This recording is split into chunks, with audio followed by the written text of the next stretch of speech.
Hello, hello. How's everybody doing? Welcome back to the Sleuth Intuition channel.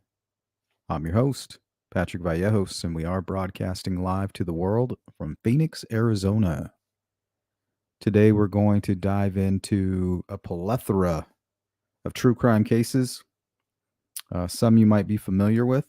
A lot of these we have covered in True Crime in the Morning. Cases like Amanda Nenegar,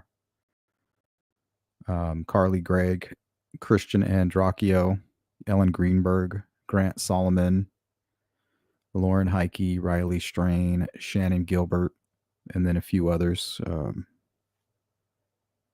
that you may or may not have heard of. But I do want to welcome you guys back. Christine, how you doing? Hope everybody's having a good Friday. Jerry, Copper, good to see you again. She Warrior, thank you for the email. I'll take a look at that here in a little bit when we finish up. Kate B, Jody Lynn, my friend Jill Moser, Melissa Wildcard, Hiawatha, Patty, hello.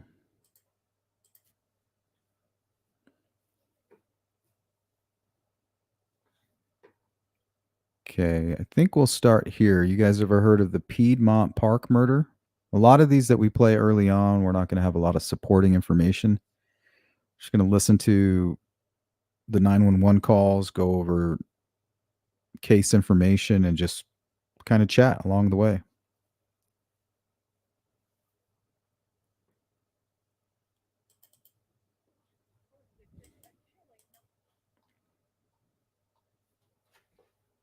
I don't know why that's so loud on my end.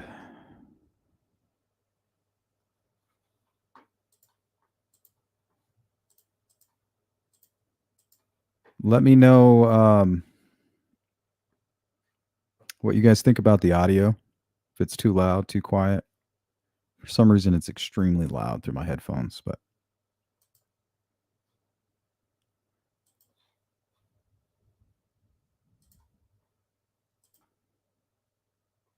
Miss Dog Lover. Yeah, I took a little bit of a nap earlier, but it's been kind of busy around here. A lot going on.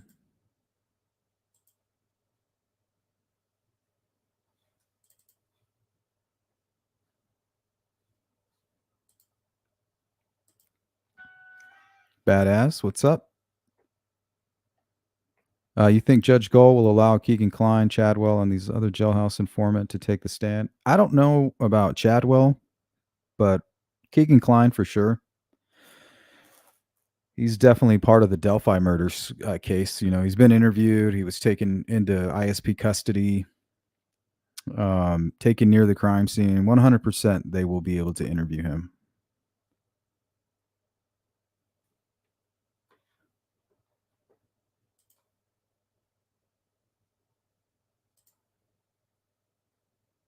Hey, Funkarella.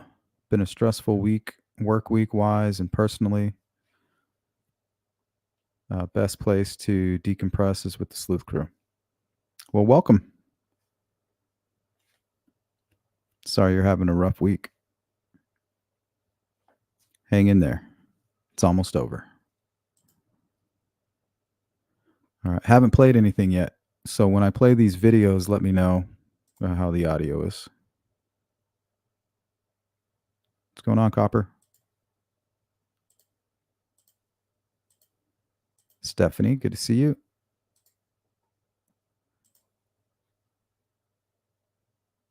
I wonder if Keegan's father will be in the courtroom staring him down. I doubt it. He lives in Florida. He recently had one of his legs from the knee down amputated. I think he's living off of his pension and disability at this time. I don't see him coming back to Indiana anytime soon.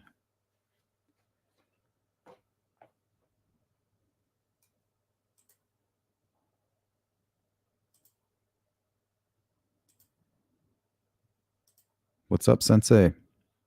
Have you guys heard of the Piedmont Park murders?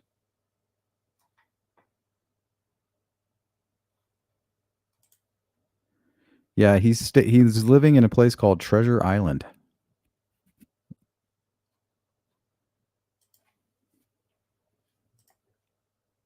"911 call, a woman murdered in Piedmont Park." Her partner making the horrific discovery. A warning, the audio you're about to hear is tough to listen to. Did you just see that?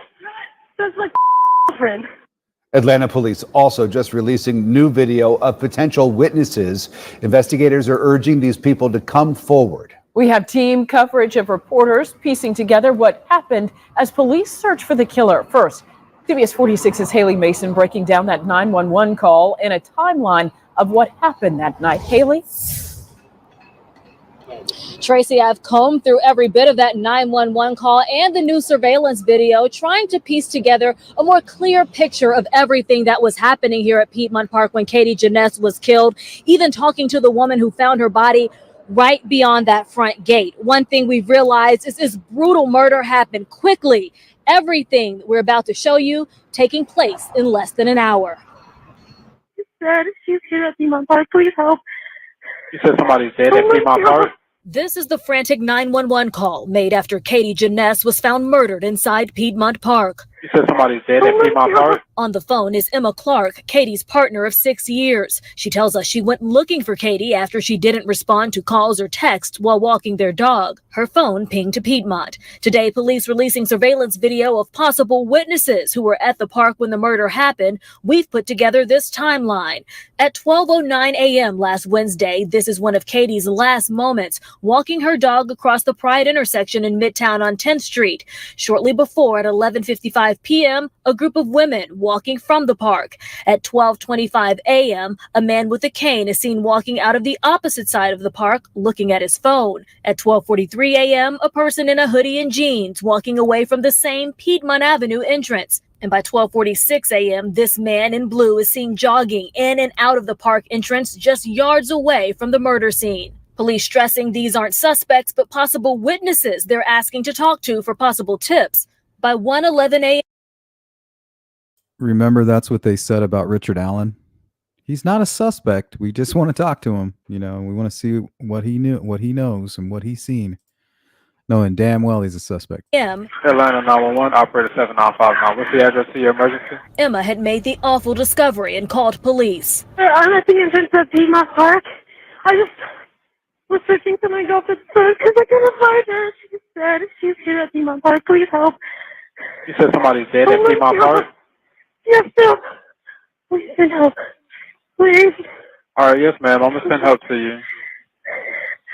Oh, my God. Oh, my God. And a few seconds later, we hear an unidentified person walking up, yelling, seemingly in shock. She was right near the entrance. Like, I don't know how to explain it. Did you just see that? That's my girlfriend. What? Yes. All right, hold. Please. Oh my God, dude. She's like, she's dead. Like, it's so fun. All right, I'm about to call Grady, okay? Emma telling me Tuesday she hopes witnesses will come forward to help find the killer. Of course, found her, and I initially didn't realize how bad it was. I didn't stick around. It's very possible that these people saw something that they don't realize. And we're still not revealing everything that happened to Katie. I wonder if her girlfriend could be considered a suspect. I mean, you had all these people walking by near the area. They didn't see anything. And then all of a sudden she goes out into the park and finds her. It's a little suspicious. What's up, Farmer? Says, okay, finally experienced a chat room that hated me for the shows I mod. Who's that? Are they giving you shit?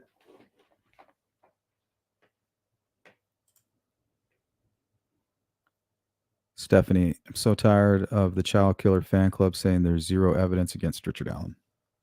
There's plenty of evidence against Richard Allen. And I'm sure there's going to be a lot more that we don't even know about.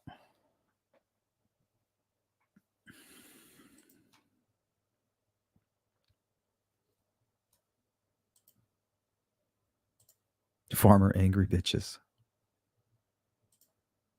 Hiawatha says, fuck him. Don't take no shit. I agree. Don't take no shit.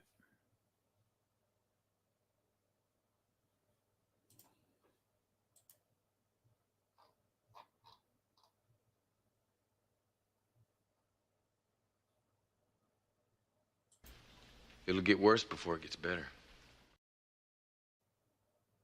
Listen to Pat. It'll get worse before it gets better.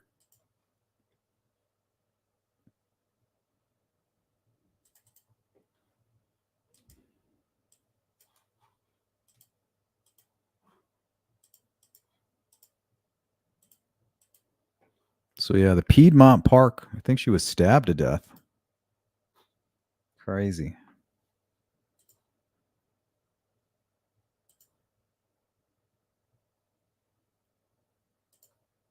Just saw a case in the UK.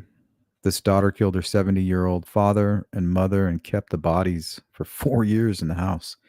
There was a case that I just shared in the Discord. God, I can't remember her name, but she killed her mother, dismembered her body, and then cooked her body parts. And I guess she was like casting spells and doing all this weird shit. It was out of Kentucky. Really messed up. Hey, what's up, Joey?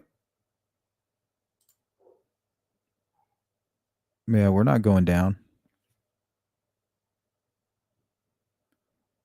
This ship ain't going down.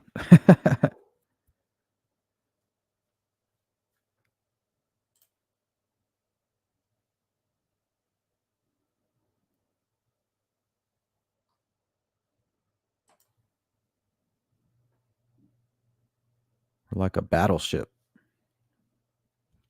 / spaceship. Hey, Julia. Good to see you. Yeah, Julia, you're a 911 operator, aren't you?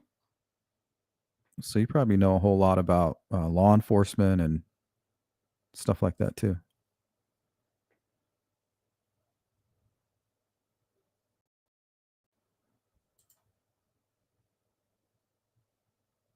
I was talking Romy daughter, and I could.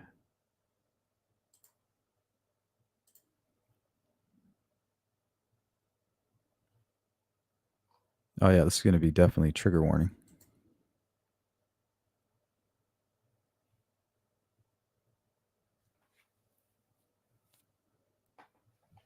Yeah, that's a good example, Richard Speck. Hey, Ruckus made it out of the hurricane. We were rooting for you. What's going on, Ruckus? How you doing? Been keeping up with the Delphi updates? Hopefully everything's okay on your end, buddy.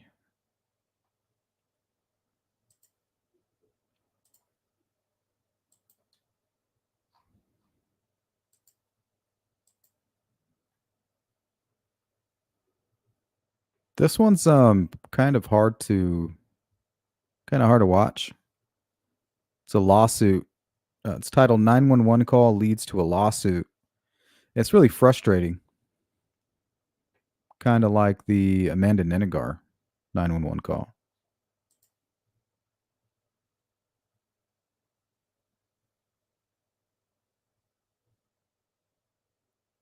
Oh, Truth and Transparency.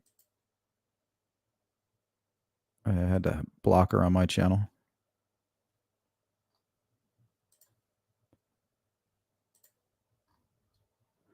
A little too throwing around Kelsey's name and family members and stuff like that. So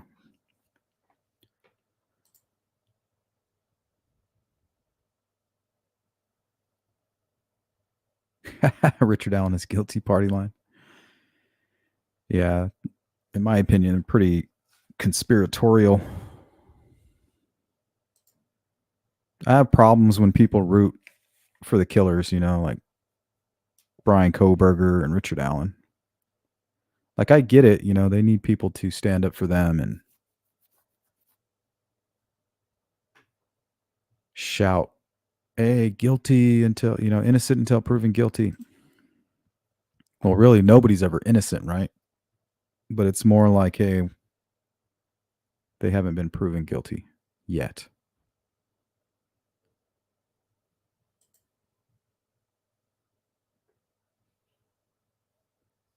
For those lying shows.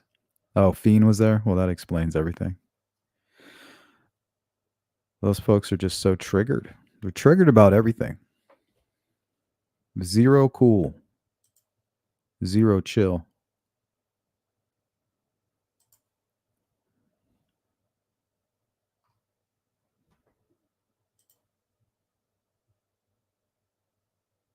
Oh, I'm so sorry to hear that, Joey. Says, sadly, my sister-in-law was just told that she has a year or less to live. She has stage 4 pancreatic cancer. That's awful. Prayers go out to you, man.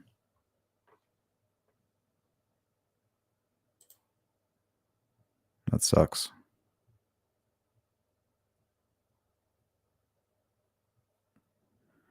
Her exact words, he's always trying to hurt Summer. Yeah, this is a battleship. More of a submarine, really. Should start calling it Red October.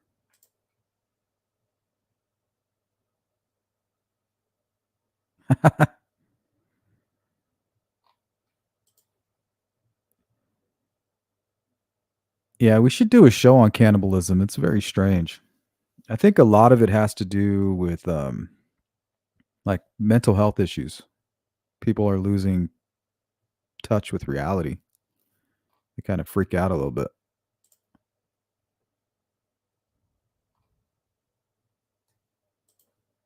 Okay, yeah, that's what I thought. I remember you saying something about that. All right, let's go into this next call. This one's pretty long. It's about 8 minutes. Pretty frustrating to watch, but let me know what you think. When you call for help, every minute, every second is precious. When you lack oxygen, your brain starts dying. The family says what happened here is too much time was lost during a call for help. It's tough to listen to, and it's more than 20 minutes long. Kansas City 911, call taker 102. Okay, so I'm sorry. I'm only a child with my little sister, and my mom's lying on the ground, and my dad's out of town. Okay, do you know? Okay, first off, tell me this kid is not the cutest. Kansas City 911, call taker 102. Okay, so I'm sorry. I'm only a child with my little sister, and my mom's lying on the ground, and my dad's out of town. Okay, do you know your address? Let me just go outside. I live in Prairie Village, Bolinder Avenue. You live on what? Prairie Village, Bolinder Avenue. Okay, hold on. Go ahead. My house number is 9347. 9347? I mean 7347. 1 minute, 10 seconds into a 911 call, 8-year-old Joel gives his home address. Okay, I'm going to go ahead and get you over to ambulance. Stay on the line, okay? Don't hang up. Okay.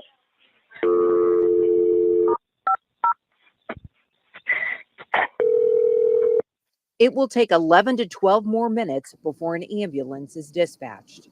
Prairie Village. That's Johnson County, though. Right. So I'm not sure. Is the address she said she sees on the house is 7347. So are you still on the line, honey? Yeah. Mapping software CJ. reveals the call is coming from another location that's within walking distance.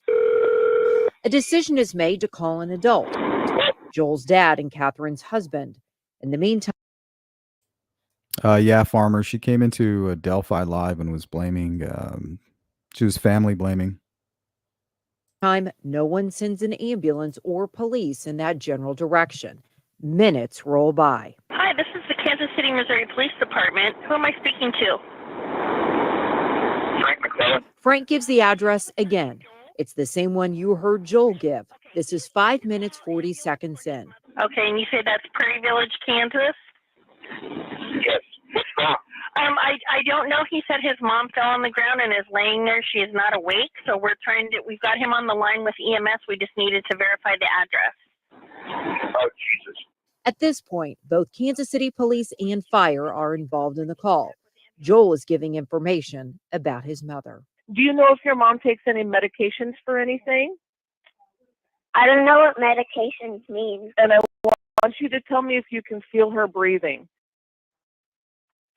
Her head's under a chair. Now listen to dispatch. The address is going to be 7347 Belinder, and that is in Prairie Village, Kansas. 7347 Belinder. B-E-E. Spell that for me. Belinder. Okay. And have you guys already gave the call over? Yeah, I was online with the EMS. They're online with the child. No, I'm asking since it's in Prairie Village. Have you No, already I haven't contacted? Hey, Misty. Nope. Okay. And you're calling from PD? Yes. Do you guys have a phone number for their EMS? Let me see if I've got. I don't know if we have their EMS. Okay. I just have their PD line. We do too. We'll, let me see.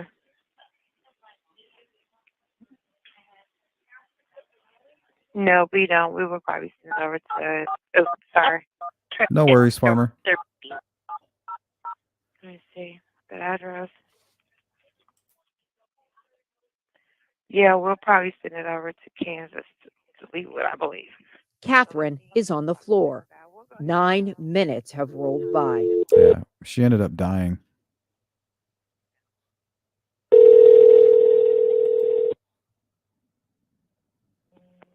Prairie Village Police. Hello? Oh, sorry, muted. Okay, this is Nicole with Kansas City Fire. Hello. We have a call. 1747 Belinder, you guys have that? That's the wrong address. 1747 Belinder is not in Prairie Village. What address did they give you, Brittany? 7347 Belinder. Like, what the fuck are they doing? This And what lady's was literally We dying. have a child caller on the phone. It sounds like might be his mom's passed out, so we don't know if she's like just passed out or if she's deceased.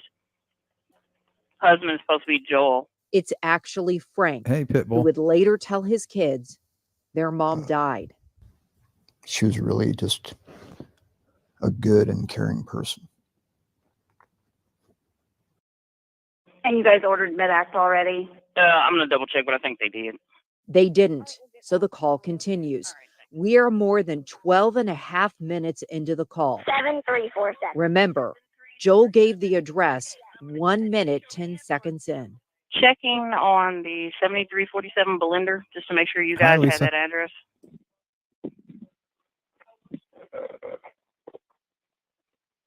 I don't have any calls there. Okay, can we get you going with this? The lawsuit says the key moment where an ambulance is sent took place 11 minutes into the call. KCTV5 calculates it closer to 13 minutes. I couldn't account for the delay. I didn't know what caused the delay. Frank McClellan says doctors wanted to know timetables. Yeah, and remember the kid 1 minute into the call provided the exact address. The family began making tough decisions. So he asked questions and eventually requested the 911 recordings you just heard. Getting them there. That's it. That's it. Once they were notified, they were there within a very, very short, a very short amount of time. The lawsuit alleges if the regional 911 system worked correctly and an ambulance was dispatched efficiently, Catherine would be alive. She was ultimately revived. Her heart was started again after ambulance finally did get there after almost 20 minutes. Her heart started again, but it was too late. Her brain had died. Catherine was removed from life support and became an organ donor. When I listened to the call, I couldn't believe what I was hearing. He was calm. He was articulate. I've told him since that time that He's my hero. Yeah, smart Joel, kid. are you still with me? Yes. Okay. Do you see the police? Are they coming into your house? Yeah, they're in here. Let me talk to one of the officers. Is there one there I can talk to? Hello? Hi, this is Carrie, Kansas City, Missouri Fire Department. I just wanted to make sure you guys were aware we do have Johnson County Med-Ac on the way over there. Okay, thank you. Yeah, we didn't really know what was going on with him. Okay. Yeah. All right, thank you. You're welcome. Good luck. Thanks. Bye-bye. We reached out to those named in the lawsuit, including the city, fire, and police departments. They all declined to comment. Our investigation continues online. We are asking for your help. If you've had a concern with 911, let us know. Yeah, that one was a little bit frustrating. I just don't understand why they were so nonchalant, you know?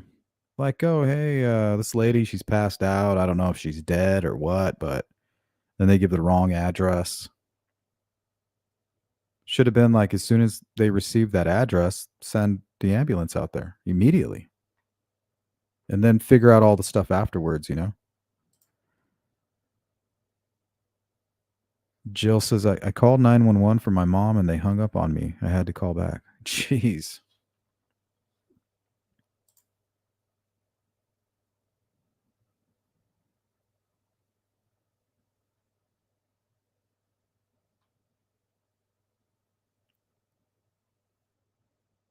Yeah, it's a tough situation. Oh, God.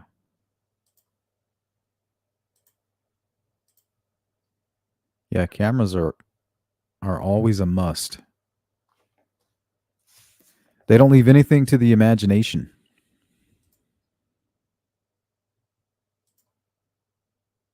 Hiawatha, I hear horror stories about people being on hold for 10 to 15 minutes in some cities.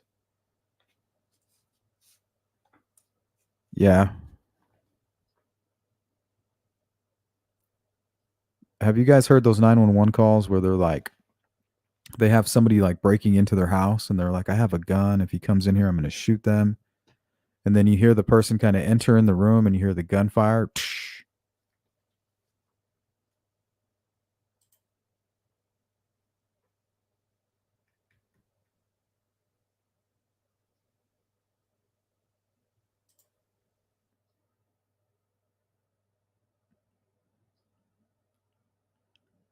Yeah, you might be right, Badass. It might have something to do with the kid calling. But I mean, you had a group of like 4 different operators and they were all just so chill. I don't understand why one operator can't do the task, right? Like you get a call, they give you the address. I'm noticing on a lot of these 911 calls, people are being transferred. Like, here, let me transfer you here, and then they transfer them. It's just, I just don't understand. If you have the address, why can't you just put it out? Why do you have to transfer the call?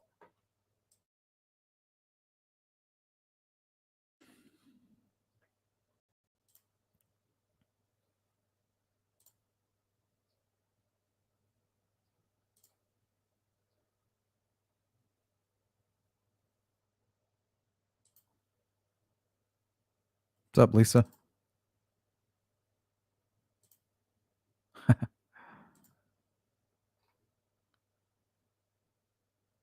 Yeah, there was a case when I was a kid. I remember this burglar. He broke in through a skylight, a window up on the roof or something like that, and landed on a kitchen island and apparently cut his foot on a knife and was able to sue the homeowner.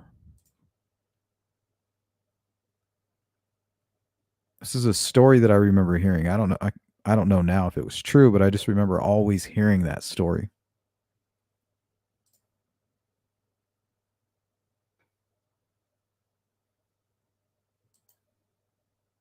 Fuck Kalamazoo. My daughter saved 5 initially, but 2 later passed from kidney failure.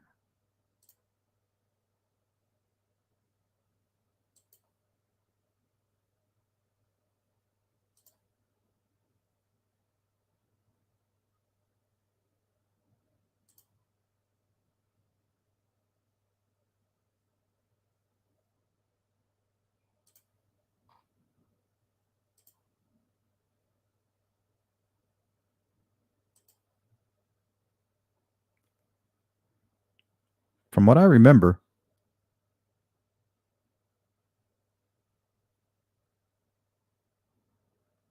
Okay, this one's tough. Titled 911 call reveals what may have led to Utah murder.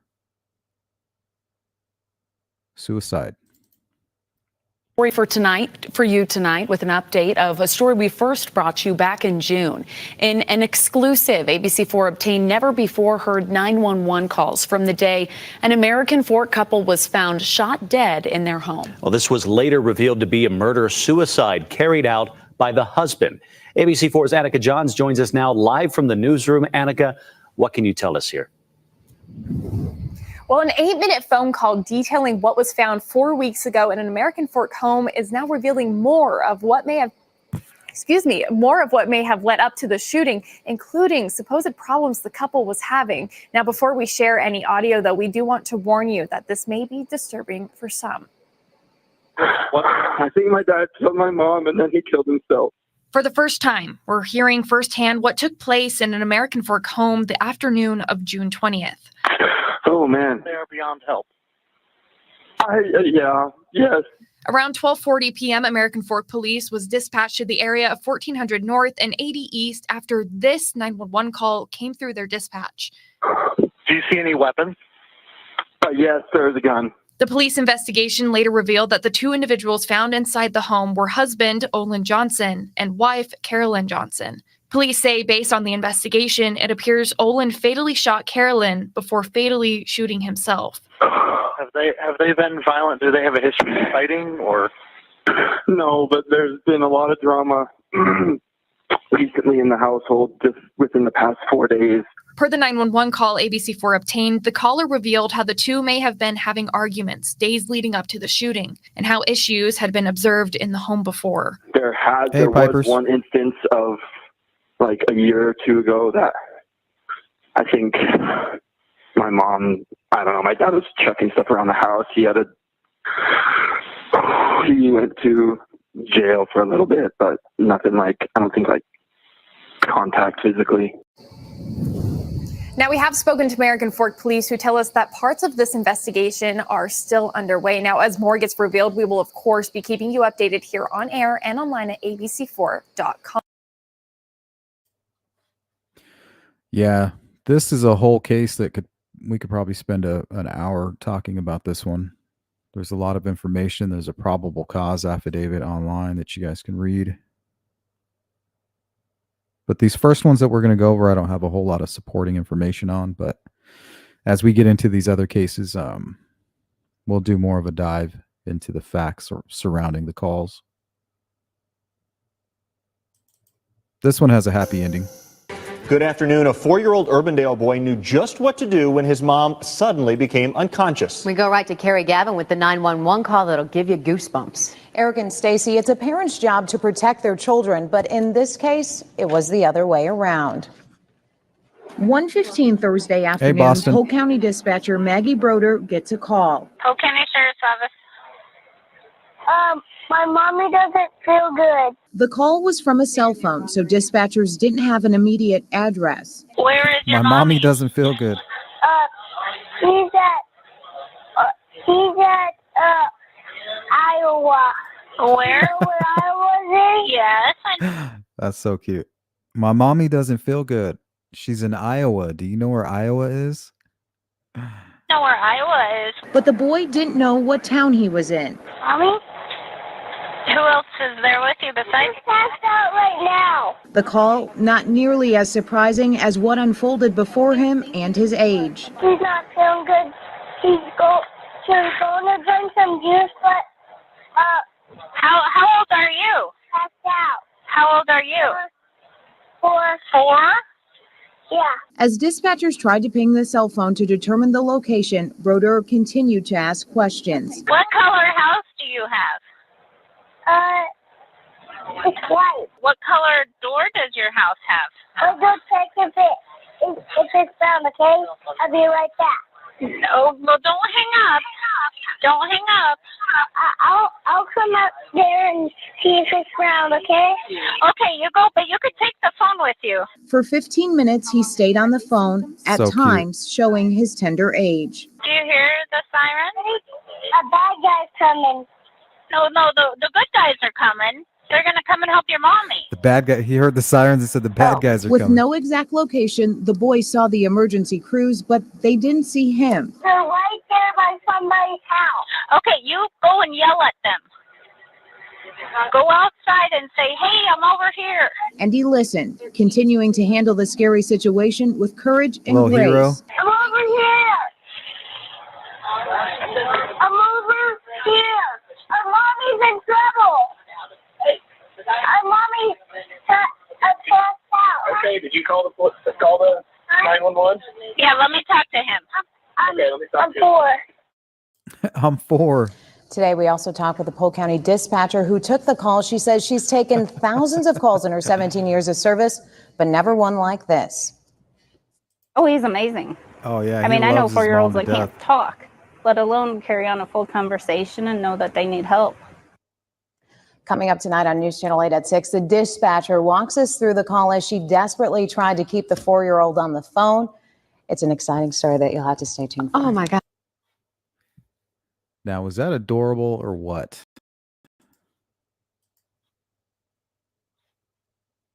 I'm going to go check if my door's brown.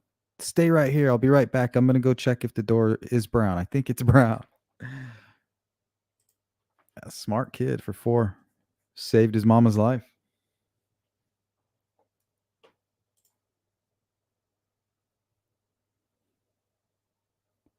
I wonder what happened to his mother.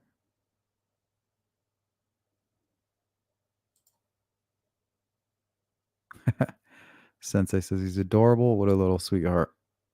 Yep, he loves his mama. Yeah, that one's very sweet.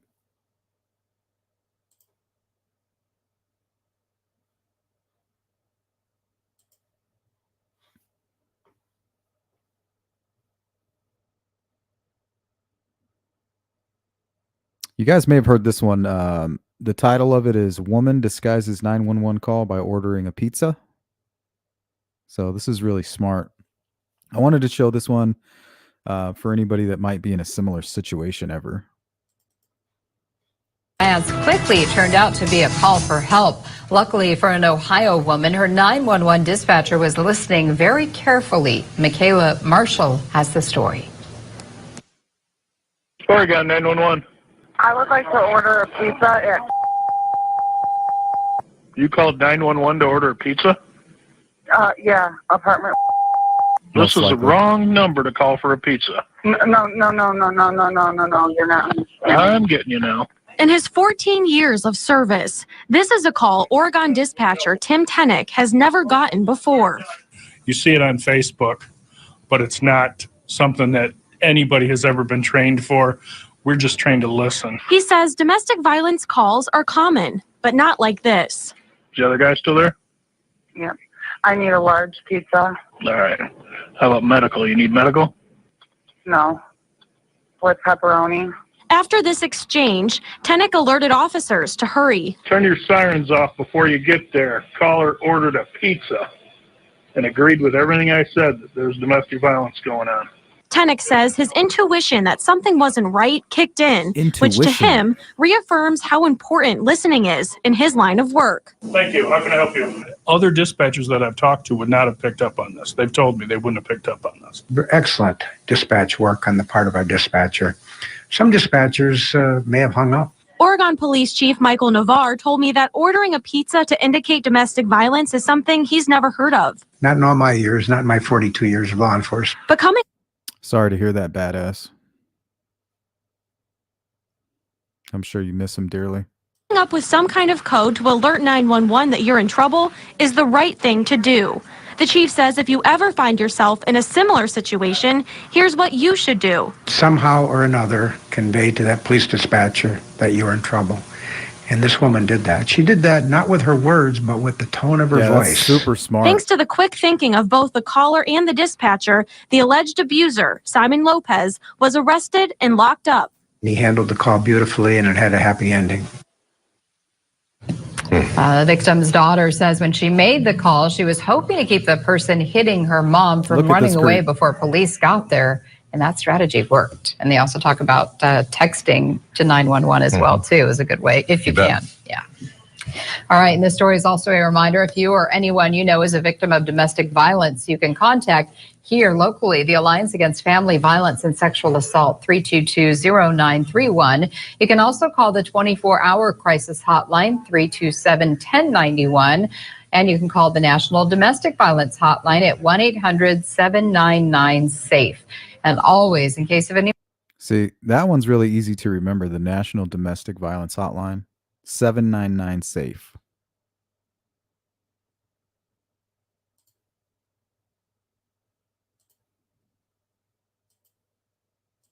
Welcome in, Mustang. How you doing?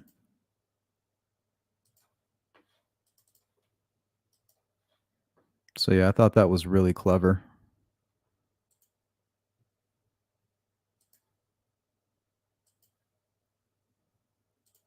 I don't know. That's a good question.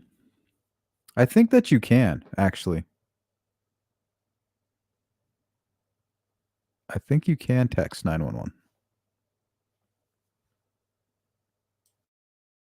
That would be very helpful, especially if you're hiding, you know, let's say you're hiding in a closet or under a bed, you have an intruder in your house. And you can't really, you know, they're asking you questions like, what's your address? And you're whispering. And that's that's a good segue into this next one, because that's what happens. Accused of killing 2 women in the Grand Rapids home that he shared with them. Darrell Damon Brown is still out there, likely hiding in plain sight, nearly 3 years after the horrific double murder on Sheldon Avenue. Tonight, for the first time, Target 8 investigator Susan Samples takes us inside the case, revealing the evidence, the timeline of that terrible day, and the terrified whispers of one of his victims in her final moments. It's been 3 years since a killer gunned down 2 women inside their home here on Sheldon Southeast. That house is gone now, bulldozed after fire tore through it, a fire fueled by the heartbreak that came before.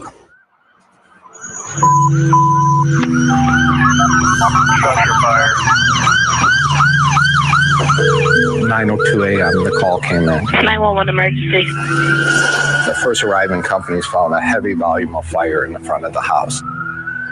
There was no one standing out front, yet there was cars in the driveway.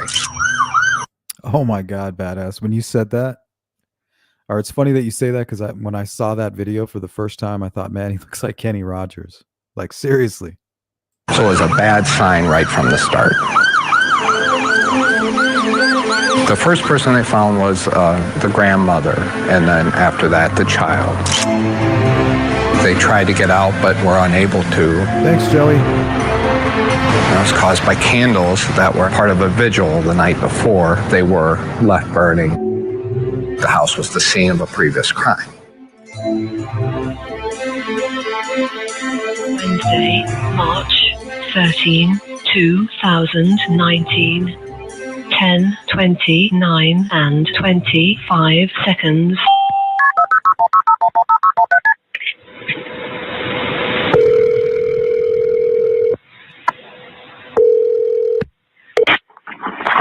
Emergency. Hi, I need help. Hello? I need help. Okay, where are you located? I'm sorry, ma'am, I can't hear you. Are you able to tell me where you're located? No. Are you at a... 553 Sheldon Avenue Southeast. Please hurry now. Okay, I got Sheldon. What's the number? 553. Hurry, please hurry up. 553 Sheldon. Okay, can you tell me what's going on there? Yeah, just hurry up, please. I'm gonna die. It's been years. You already killed my name. Hurry up, please. Okay, ma'am, I'll start the police that way. Can you tell me what your name is? Tiana. The 911 call Yep, ended exactly. seconds later and the police response began. The Grand Rapids officers who arrived on scene that morning had no way of knowing their actions over the next few minutes would soon come under intense scrutiny. Suspicious condition. We have a female whispering on the line that somebody's trying to assault her. This call looked interesting. That's why you wanted to join the fun? I'm trying to kill her.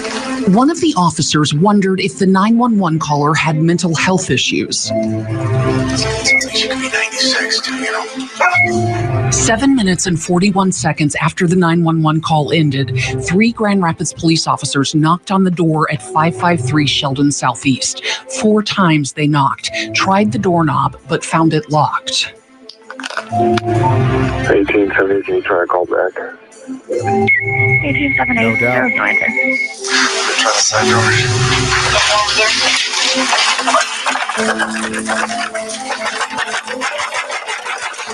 Seems like it's empty. You can see it. It looks like a little dining room or something in there. It's empty. There's nothing in the back here. It is painful to watch with hindsight's benefit. Likely painful, too, was the moment these officers, who'd left the scene hours before. Okay, this is the part that really bothers me. So if they would have showed up to the scene and heard screaming, they would have been able to kick in the door. Or if they looked in the window and saw, let's say, a puddle of blood. But in my opinion, they had enough to kick in that door. They had enough probable cause to enter there. With the 911 call, she said she's whispering as if she, the assailant is in the home. She says, this guy's going to kill me, and he's already killed somebody. To me, the cops, they should have been able to kick in that door, right? With that, based off that information alone. Heard a familiar address. 553 Sheldon Avenue Southeast. For a female there not breathing, caller says a lot of blood. 2.5 hours after that first desperate plea. Can you tell me what your name is? A second frantic 911 call. 911 emergency. Number 553 Sheldon, my sister not moving. Kiana Griffin, who had just turned 25, had known she was going to die. Hey, Fretless. Can you tell me what's going on there? It was a friend who found her body on the floor of an upstairs bedroom and yelled for Kiana's brother. I need you to tell me if she's breathing. Watch her chest. I don't know. She's not moving. She had been shot at least 4 times, once in the face. Oh, my Lord, please, my son. Oh, my God.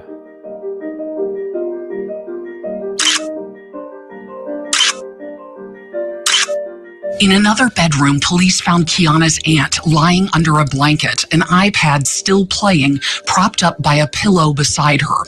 Under the bed, police discovered a blood-stained roll of duct tape.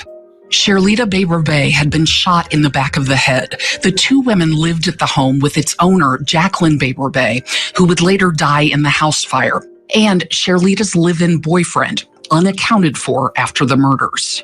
But this man blindsided all of us. We spoke to the victim's family in 2020, gathered on that doomed front porch, candles in view. The family matriarch was still among them then, unaware of the second deadly tragedy that loomed. Jacqueline described her 47-year-old daughter, Sherlita, as her rock, a sweet, giving soul who had always been shy. She didn't have any boyfriends really during high school. So this was her first, kind of someone who paid attention to her. And at first he seemed nice. Jacqueline said the day of the murders began like any other. Yeah, he looks nice. Look at that. He has a nice appearance. Like, some people, you just look at him, you're like, man, these people just seem nice. But I agree, Hiawatha. She's whispering on the phone, says, somebody's about to kill me. Like, you need to hurry up. He's going to kill me, and he just killed my aunt. They should have kicked in the door. So I think these rules need to be cleared up.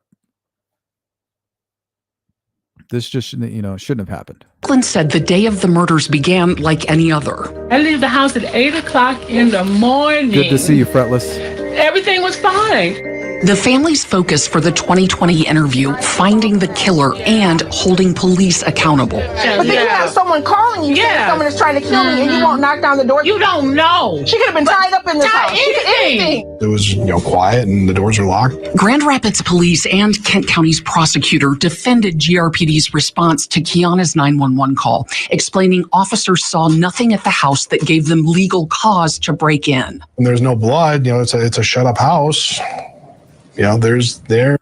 And it also bothers me, like when they showed up to the scene, they were kind of joking, I just don't like that whole approach to it. That's kind of what bothers me about cops. They're so desensitized to all of this, and they're so worried about getting in trouble or sued or fired. They really need to clear up these kind of rules here. Like if you get this type of a call, and I know we have our rights in the United States, but when somebody tells you that somebody's going to kill them and there's already been a murder, it's no longer on you, right? As the officer, the responsibility is no longer on you.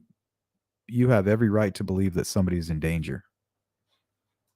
So it should take, you should have immunity from anything that happens after that. It's not your fault if somebody calls and they lie and, like swatting or, false 911 calls. It's no longer your fault. If somebody tells you that somebody's been killed and they're going to come and kill me next, it's not on you anymore. If you kick in that door and for whatever reason, there's a family sitting in the living room, like, what the hell? Why'd you just kick in my door? It's not your fault at that point. The house is a very protected Fourth Amendment. They're very, you got to have some pretty good reasons to go in. And, they're got to be something that drive them more than just a phone call. They didn't care. They was here a minimum of 3 minutes, and they went on about their happy way. And then at 1 o'clock or so, you get another call and to the same house. And the same and you come officers here, come now back. you got to bring my family out in body bags because you didn't care at 10 o'clock.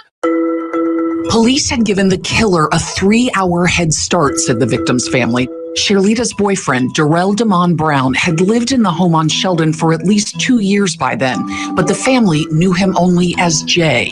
People knew him, but knew he was there, but didn't really know much about him or anything like that. He was kind of a phantom. But a phantom who left a very visible trail.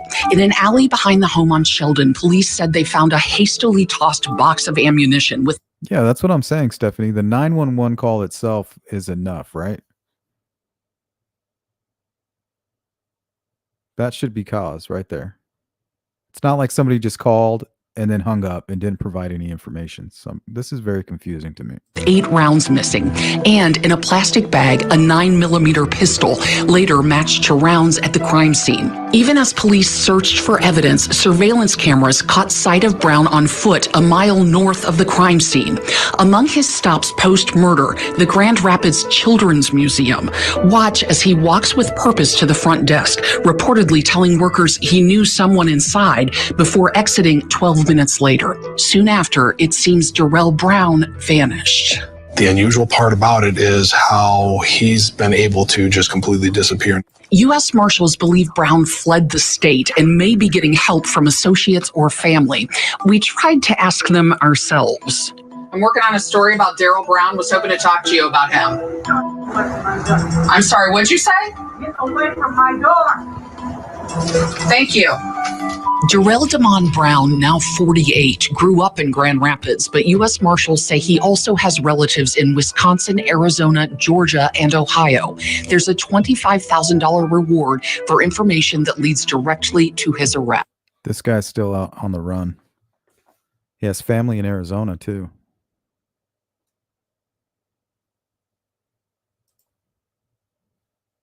Yeah, that's true, Joey. We're all human and we make mistakes. There's also, this is true too, CJK. If they went in and there wasn't a crime, they'd be sued. That's why they need to clear this up. They need to make it clear what they can and cannot do.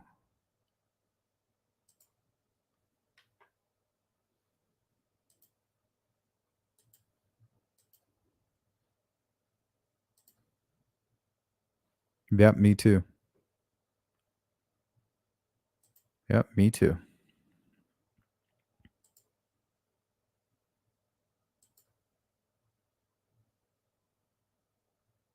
Wouldn't the shots be heard? No neighbor called. I don't know. Gunshots really aren't that loud. You know, especially like a 9mm in a big house like that.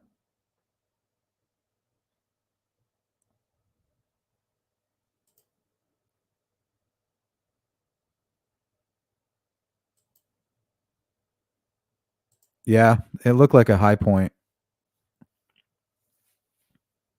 That's what I was thinking when I saw it. Looks like a cheap high point.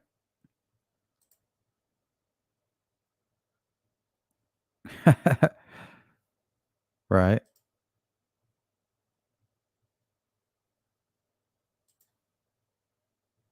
Yeah.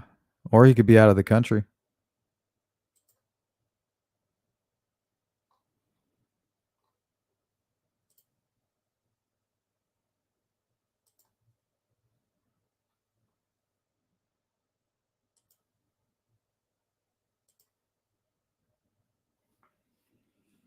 Yeah, like rifles are really loud, but I don't know about like a high point 9mm. I mean, it'll be loud, but it's more just like a pop.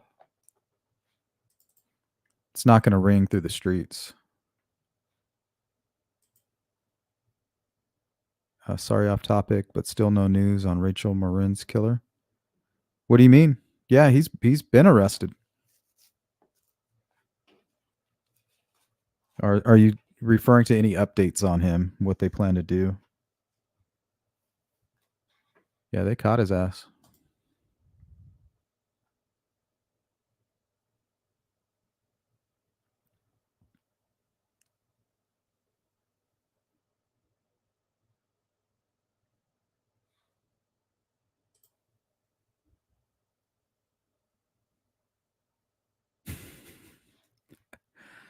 Let's play Guess That Caliber.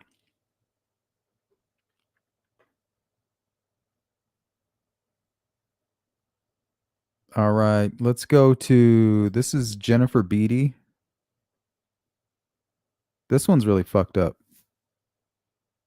This one is out of Arizona. Might do a deep dive 10, on it's this. been just over a year since a bicyclist out for a morning ride made a disturbing discovery in the desert. A woman's body inside of a suitcase. Tonight, Team 12's Bianca Bono has obtained the initial 911 calls from the case and explains how police ultimately found the suspects. Guys, most of the details in this case are too disturbing to put on TV, but thanks to a woman who was out for a bike ride, police were able to get a quick start on their investigation. This quiet stretch of desert near Cave Creek Road and Carefree Highway, home to hikers and biking trails. 911, what is your emergency? But on the morning of September 17th last year, it would become home to a deadly discovery. I think I just saw a dead body. A woman's body stuffed inside a suitcase. So you think there's a body in the suitcase, or what makes you think There's you saw- something, I swear I saw a head. I don't want to go over there by myself. Police responding to the scene, and they identified the victim as 39-year-old Jennifer Bede. She was found with a dog collar around her neck and had been shot. According to police records, they would later learn she had been killed in the area not long before. I bike this route often, and it wasn't there 2 days ago. Detectives got to work in their investigation, taking them across the Southwest. A second 911 call helping. There was a gray car parked over there that had it had like one of the temporary printout license plates on it. There was a guy driving it, and he peeled out of there incredibly erratically. Police eventually linking that car to Jose Jaquez and Crystal Halsey. They were arrested the following month in connection to a separate crime. After their arrests, police obtained search warrants and went through their phones, finding a disturbing video of Bede in a hotel room with them on September 16th. The hotel's surveillance cameras showing Jaquez later leaving, dragging a suitcase down the hall, the same suitcase Bede's body was found in. Jaquez and Halsey both facing a long list of charges for what officials say they did, including first-degree murder, bestiality, and kidnapping. Prosecutors say the... Did you hear that? Bestiality. So they were doing a bunch of sick shit on that video. You guys need to be careful out there. We are surrounded by sick mofos. Allegations are so severe, they're seeking the death penalty. The police report alone in this case was close to 400 pages. So due to the complex nature, it's possible this won't go to trial until 2025.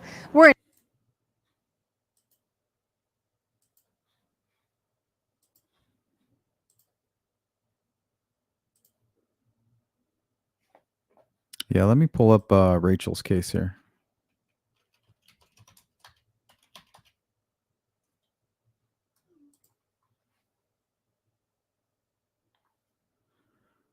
My wife just told me she broke the garbage disposal.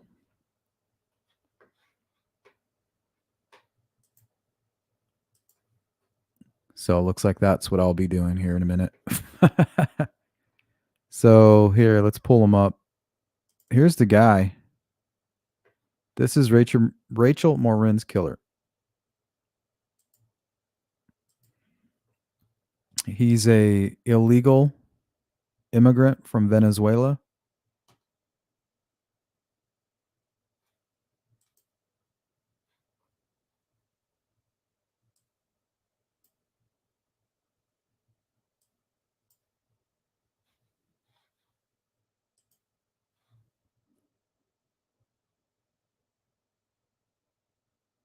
Victor Martinez Hernandez.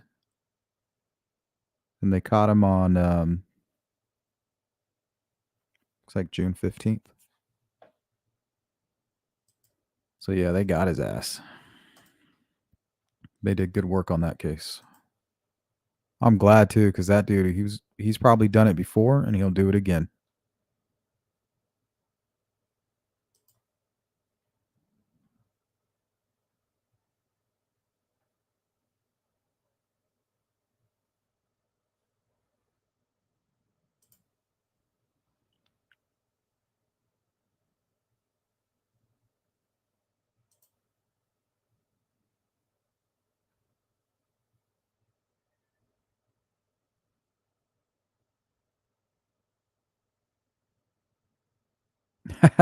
Yeah, the Amish, they don't cut corners, that's for sure.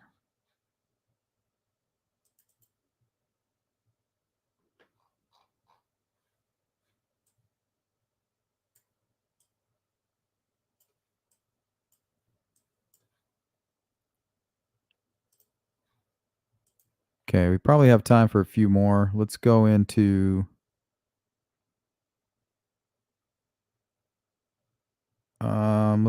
let's listen to the Christian Androcchio case. We're going to probably do a part 2 on this one.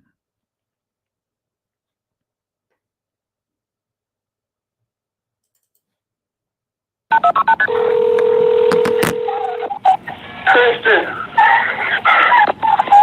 911, where's your emergency? Ma'am, we've had a suicide. You had a suicide? Yes, ma'am. Okay, what's your address? The Woodland Apartments. Woodland Apartments? What apartment number? 801. Apartment 801? Oh, shit, a BMW Z71. All right, who is it, sir? Christian Androcchio. Chris Mandracchio? Yeah. Okay, and you said he committed suicide? Yes, ma'am. He's laying across the bathroom tub, and he's got blood everywhere. Okay, and you said there's blood everywhere, he's across the bathroom? Yes, ma'am. Okay, he's not breathing? No, ma'am. Okay. What's your name? Dylan Swearinger. Swearinger, what was your first name? Dylan. Dylan? Yes, ma'am. Okay, Dylan, stay on the phone with me, okay? Okay. Is your phone number 616? Oh, I forgot about that. Ma'am. Is your phone number 616? Yes, ma'am. Okay. Please get somebody up there. I got several officers on the way. Okay, just stay on the phone with me. I really need to call somebody in the family. Okay, hold on. You don't know how, there's no weapons or anything? I think he shot himself. Okay, you think he shot himself? Yes, ma'am. I left to go to the store, and he went to the bathroom. I thought he was taking a shower. Okay, did he say that he was going to do this, or? No, ma'am. Okay. Okay, who's that in the background? That's his girlfriend. His girlfriend's there too? Yes, ma'am.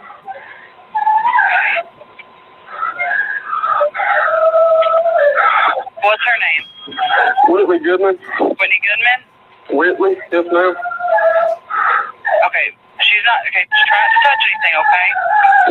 Whitley. Is she up with him? Come down here. They don't want you to touch anything. Come on. Just try to, if it's... Come here, Whitley. Come here. Okay,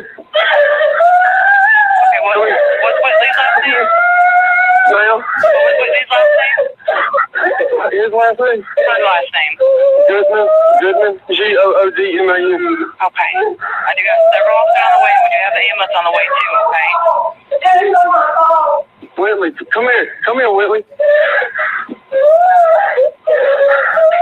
Now, I really need to call a family member. Is that okay? Okay, hold on. Can I put you on hold? Okay, hold on 1 second, okay? Come here, Whitley. What? I know you can't calm down. Please. Please.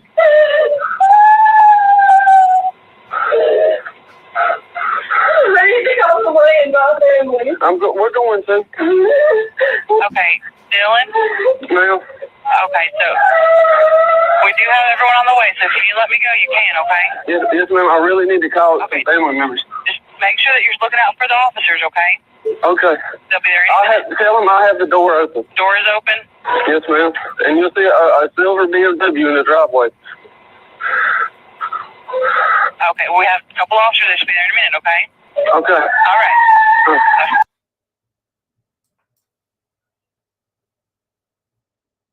Yeah, that case turned into a whole shit show. There was a large podcast that was attacking the friend and the family and accusing them, and I think they got sued.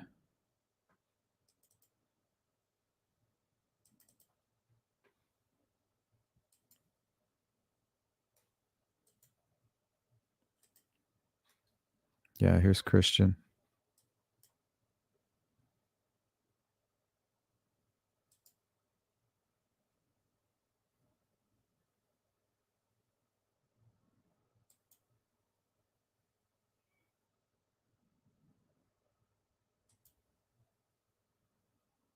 That's his friend that was there and the girlfriend at the time that you can hear in the background.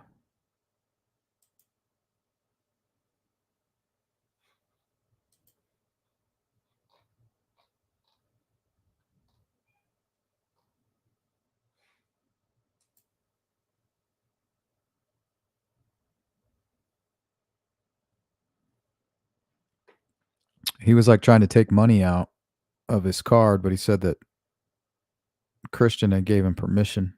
So there's a lot of things that make it look suspicious, but I mean, things like that happen all the time, I remember when I was younger, you would just tell your friends like, hey, take my card or go do this or go do that. It's really not that unusual.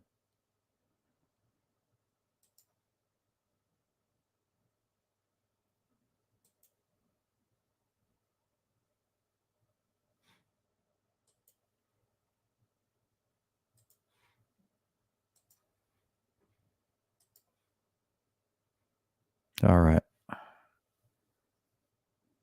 Well, it looks like I got to go fix the garbage disposal. We're going to have to turn this one into a part 2. We still have Ellen Greenberg, Grant Solomon, Hind Bustami, Jennifer. Oh, no, we already went through that one. Carly Gregg, Carly Russell, and Amanda Nenegar. So we'll finish this one up probably same time tomorrow, guys. And I'm going to go see if I can fix this garbage disposal. Thank you, Miss Dog Lover. Later tonight, maybe we'll do like we'll go live again later. We'll see what's going on. But I'll see you guys again real soon. And we'll finish this one at another time. Had a friend get electrocuted trying to fix one. Great live. Thanks. Good night. All right. Yeah. Like I said, we'll do a part 2 tomorrow around the same time. So you guys enjoy the rest of your night. I'll see you again soon. Later, Joey.